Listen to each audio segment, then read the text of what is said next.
Bonjour à tous, comment récompenser des salariés qui ont bien travaillé? Alors il y a la solution de la prime bien sûr, mais il y a aussi les cadeaux qui font du bien à l'ego. Le patron de Mazda France a décidé de prêter le dernier modèle de cabriolet à chacun de ses salariés. Ce qui s'était jamais fait en France. Alors pendant 6 mois, ces petits vénards auront le droit de conduire un Roadster MX-5, mais aussi de le prêter à leurs proches, puisque l'assurance qui est offerte aussi le prévoit. Philippe Geffroy, le président de Mazda France, a accepté de venir s'expliquer sur ce que ce geste révèle de sa face cachée d'employeur.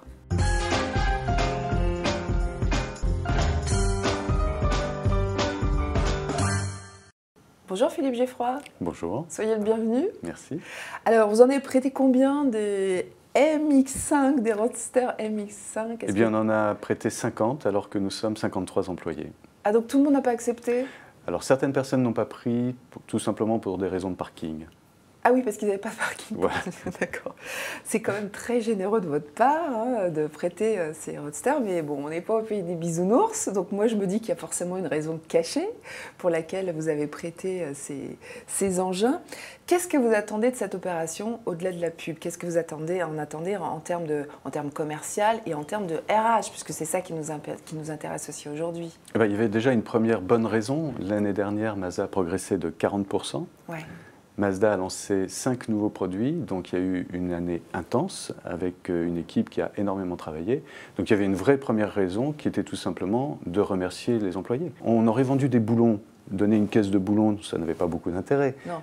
Par contre, offrir la possibilité de conduire une voiture dont tout le monde rêve, le MX-5 pendant 6 mois, Ouais. et la faire partager à ses amis, ses relations, ça nous a paru être une idée intéressante. Pour les DRH qui regardent l'émission, est-ce que vous avez des conseils à donner? Parce que ça pourrait être transposable à d'autres entreprises. S'ils veulent absolument, on peut s'organiser, et s'ils veulent prêter des MX-5, on peut toujours trouver une solution. Ouais, je pensais plutôt à la transposabilité, mais alors pas avec le DRH d'Airbus, hein, je pense pas que... Ce sera peut-être un peu plus compliqué, et là je ne suis pas compétent. Mais en tous les cas, à partir du moment où on fabrique un produit, où on vend un produit qui est désirable, vous pensez que ça peut être une très bonne idée de... Ça me paraît essentiel. Je dirais, nos employés aiment la voiture, sinon je pense qu'ils ne seraient pas... Ils ne travailleraient pas chez vous, voilà. c'est une condition sine qua non. Et c'est une condition sine qua non, mais surtout, nous essayons de faire en sorte qu'ils apprécient les produits, et on fait souvent des tests de concurrence, et on fait en sorte que nos employés, directement impliqués dans le business automobile, non seulement essayent nos voitures, mais essayent les voitures de la concurrence. Ouais. C'est-à-dire qu'on ne veut pas... Qu'ils puissent comparer. Oui, on ne veut pas des gens qui pensent aveuglément que nos produits sont les meilleurs, mais qui comprennent pourquoi ils sont excellents. Voilà, qu'ils puissent s'engager, non pas seulement adhérer voilà. de loin. Vous dirigez la filiale France donc, du constructeur japonais Mazda basé à Hiroshima, qui est présent dans 130 pays, qui compte un peu plus de 38 000 employés. Que pèse la France pour la maison mère? Qu'est-ce que ça représente en termes de chiffre d'affaires et d'effectifs? Alors, en chiffre d'affaires, nous faisons environ 200 millions d'euros, donc ce n'est pas au niveau de l'entreprise un chiffre d'affaires. C'est une petite goutte d'eau, et 53 personnes sur 38 000, ça résume bien les choses. Ouais. En Europe, nous sommes techniquement le 4e marché. La France est le 4e marché. Quand même, ouais. Chez Mazda, nous sommes en 7e position, donc on est un petit peu en retard. Ça a des raisons historiques, ça remonte à une époque où en France il y avait des quotas pour les marques japonaises. Ça ne nous a pas permis de nous développer aussi bien que dans d'autres pays européens dans lesquels il n'y avait pas de quotas. En tant que filiale française, moi je voudrais comprendre ce que vous avez de japonais dans votre management. Qu'est-ce qu'on peut percevoir quand on arrive dans votre boîte? Alors, je dirais qu'il y a peu de choses japonaises dans le management en France. Ouais. Tout d'abord parce que Mazda est une marque japonaise très internationalisée, comme vous l'avez indiqué, et qui fait confiance au management local. Nous avons, même au niveau européen, peu de Japonais au niveau de tout ce qui est opérationnel. Nous avons beaucoup de Japonais dans notre centre de recherche et développement européen, mais ils sont très peu présents, qui est basé en Allemagne, à côté de Francfort. Donc, la permanence d'un esprit est plutôt, je dirais, la permanence d'un esprit Mazda. Mazda est une marque qui est basée à Hiroshima. donc je ne vais pas vous faire une leçon d'histoire. Et clairement, c'est une entreprise qui a appris à renaître de ses cendres, au sens propre comme au figuré. Et nous avons chez nous quelque chose qui est très fort, qui est l'idée de, on le dit en anglais, de challenge convention to make things better. Alors on va traduire. Alors on va le traduire. Il s'agit de mettre en cause, je dirais, toutes les conventions pour faire les choses mieux que les autres. Penser hors cadre, en quelque sorte. Penser hors cadre, penser pas forcément hors cadre, ou alors hors cadre avec vraiment cet objectif de faire mieux que les autres. Alors concrètement, moi je voudrais comprendre au quotidien comment ça se manifeste, cette incitation à penser hors cadre. Est-ce que, je sais pas moi, est-ce que, comme chez Google, vous permettez à des salariés de développer un projet personnel au sein de l'entreprise sur son temps de travail? Quand même pas, non? Alors, aujourd'hui, on n'en est pas à ce stade-là, mais par exemple chez nous, nous sommes en train d'affronter un problème que rencontrent la plupart des entreprises dans l'automobile. On dit généralement que les marques travaillent en silo. Donc vous avez le marketing qui travaille à côté des ventes, parfois ils se parlent. Oui, c'est tout à fait. La prévente, de temps en temps aussi ils se parlent, les pièces, mais chacun travaille un peu pour soi. Chez Mazda, nous avons pris l'option d'être le plus transversal possible. Et à titre d'exemple, nous venons d'éliminer, entre guillemets, la fonction marketing en tant que fonction pour que l'intégralité des gens qui travaillent sur le marketing soit au contact des opérationnels en direct. Donc il n'y a plus de direction marketing? Il n'y a plus de direction marketing. C'est intégré dans les fonctions, les différentes fonctions? Il va y avoir une fonction communication qui va de la relation extérieure jusqu'à la publicité, médias, non médias, le digital. Et ces gens-là ont vocation à travailler avec l'ensemble de nos partenaires au sein de l'entreprise, donc les gens des ventes, les gens de la prévente, du service, de la qualité, pour les soutenir. D'accord, c'est une vraie révolution en fait, ça date de quand? C'est une révolution récente qui date du début du mois de juin. Et pourquoi vous avez fait ça alors? Pourquoi on a fait ça? Parce que ce sera une façon de travailler beaucoup plus transverse. Aujourd'hui, on se rend compte que toutes les problématiques auxquelles nous sommes confrontés nécessitent effectivement des groupes de travail mixtes, cohérents, avec une vraie cohésion. Donc ce sont quasiment des groupes de projets. Ce qui existe dans pas mal d'entreprises aujourd'hui, effectivement, qui se rendent compte que quand on communique, ça marche mieux.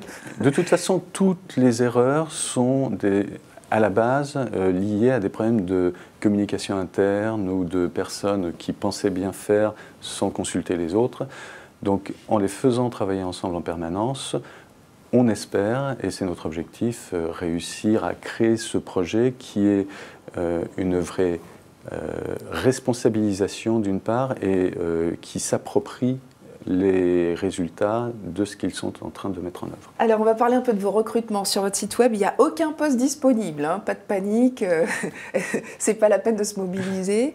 Il n'y a que des stages, je vais les regarder. Est-ce que vous pensez quand même embaucher cette année? Vous avez des bons résultats, donc est-ce que vous n'avez pas besoin d'embaucher certains profils pour compléter vos équipes? Si nous avons eu de bons résultats, c'est parce que nous anticipons, donc nous avions déjà embauché les personnes, nous étions structurés. Aujourd'hui, nous continuons à travailler sur un plan de croissance et il est vraisemblable que d'ici quelques mois, nous repartions dans une campagne de recrutement. Mais en tout cas, à court terme, nous n'avons pas de besoin. Et ce sera quoi, 5-10 personnes, pas plus? Je pense qu'on ira, oui, aux alentours d'une dizaine de personnes en plus. D'accord. Vous avez déjà une idée des profils? Est-ce que ce sont plutôt je sais pas, les marketeurs qui doivent se positionner, Alors des profils très transverses, comme je vous l'ai dit, c'est-à-dire qu'on ne cherche pas... Vous aurez besoin de personnes assez polyvalentes? Voilà, nous sommes une petite entreprise. Une des clés, c'est pas d'avoir des hyper spécialistes qui pourrait être tendance autiste. Au contraire, on a besoin de gens qui soient certes très spécialisés, mais capables de communiquer et de travailler avec les autres. Ça, c'est fondamental. Et une spécialité dominante quand même un peu On a deux spécialités qui vont émerger, ou en tout cas dans nos besoins. La première, ce sont les gens de terrain. Et là, nous avons des profils de conseillers d'affaires les personnes qui nous représentent auprès de nos concessionnaires sont des gens qui sont là réellement pour développer le business de la concession dans l'ensemble des domaines d'activité de la concession. Donc ça, c'est un profil très riche parce que c'est un profil où les personnes doivent avoir une vraie qualité en termes de compréhension du marché et comment y répondre. Ouais.